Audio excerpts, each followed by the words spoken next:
16절에는 비둘기를 파는 자들인데요. 소나 양들은 채찍으로 내쫓을 수 있지만 세상에 갇혀 있는 비둘기는 가져가야만 했습니다.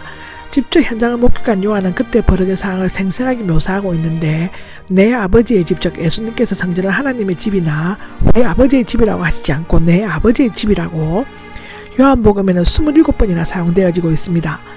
자신이 하나님의 아들이심을 분명히 밝히시는 것인데요. 예수님께서는 이미 12살 때 성전을 내 아버지의 집이라고 말씀하심으로써 자신이 메시아임을 미리 암시하셨습니다.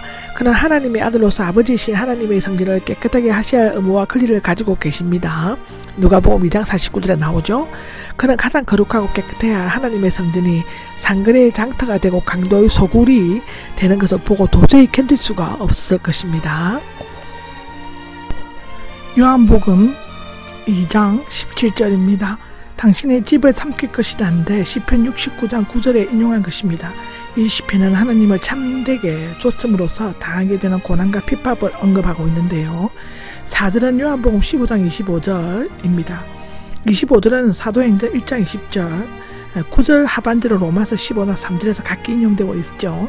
삼킬 것이다는 미래형으로 앞으로 자신을 삼키는 데 이르게 되고 끝내 십자가에 못 박히시게 될 것임을 예언하고 있습니다. 아마도 제자들은 이 시편의 말씀을 예수님께서 십자가에 못 박히신 이후에 기억했을 것입니다.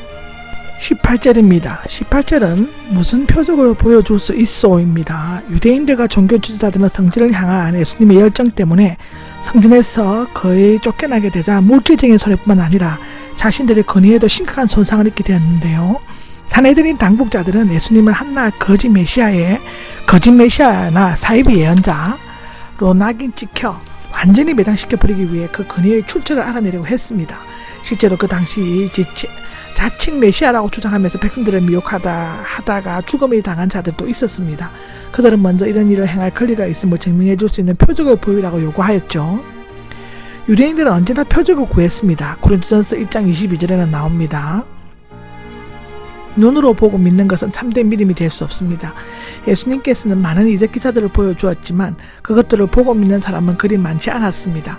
표적 기사를 보지 않고 믿는 자는 복이 있다고 요한복음 20장 29절에는 말하고 있습니다.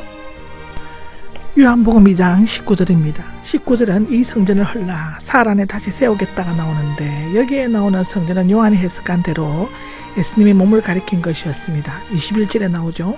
그 이유는 성전이 하나님의 임재를 상징하듯이 예수님의 성육신은 곧 하나님의 충만하신 임재입니다. 마태복음 1장 23절에도 나오고 요한복음 14장 9절에도 나옵니다.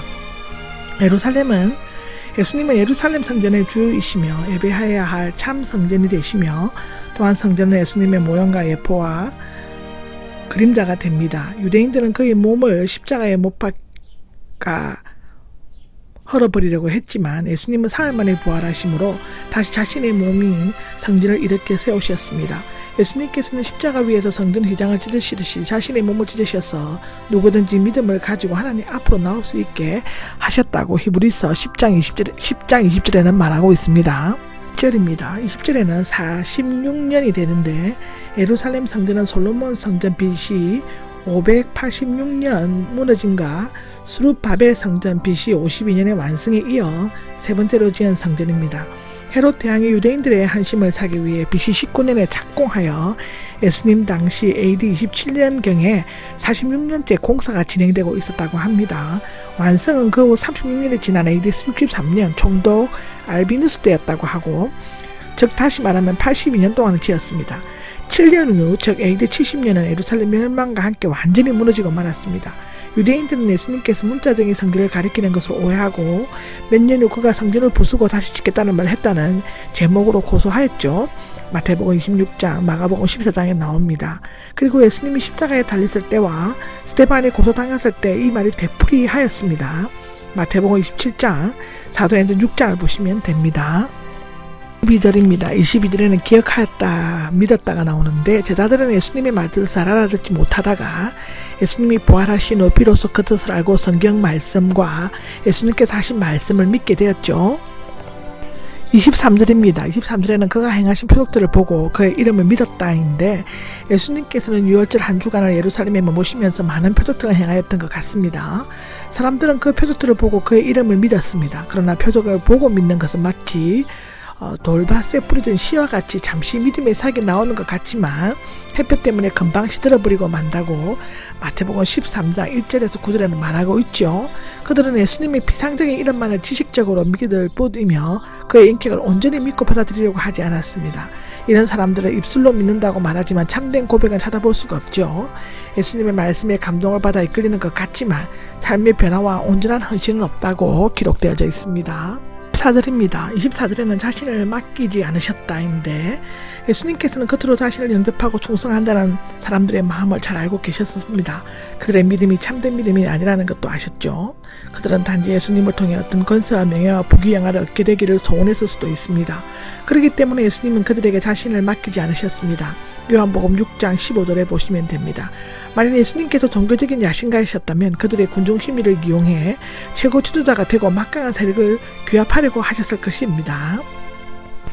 25절입니다. 25절은 사람 속에 있는 것을 알고 계시기 때문이다 라고 하는데 예수님께서 이적을 행하시는 것이 전능성이라고 한다면 사람 속에 있는 것을 아는 것은 전지성이라고 할 수 있습니다.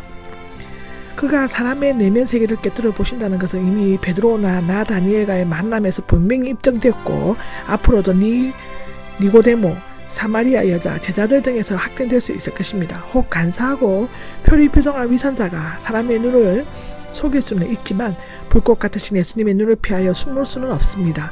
언젠가 모든 사람은 하나님의 심판대 앞에서 벌거벗은 것 같이 드러나게 될 것이라고 히브리서 4장 13절에는 분명히 기록되어져 있습니다. 아멘.